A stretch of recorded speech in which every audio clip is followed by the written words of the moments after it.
ეხლა რო არ ჩამეწერა ეს უბრალოდ ეს სტატუსი რო არ დამეწერა გამორიცხული იყო იმიტომ შემძრა ბავშვის ამბავმა და გულწრფელად ძალიან განვიცადა და მჯერა რომ ყველა ვინც ეს ისტორია გაიგო იგივე ხსნობა ქონდა რა პატარა ბიჭმა თავისი ანგელოზებრივი ბუნებით თავისი დიდი გულით ხო ის მუსულმანების მთელი ხალხები გაერთიანა რომელთა გაერთიანება ძალიან ბევრმა წინამძღვარმა და ბევრმა პიროვნებამ ვერ შეძლო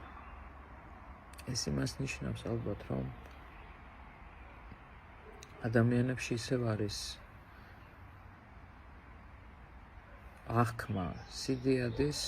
სიყვარულის და შეფასების უნარი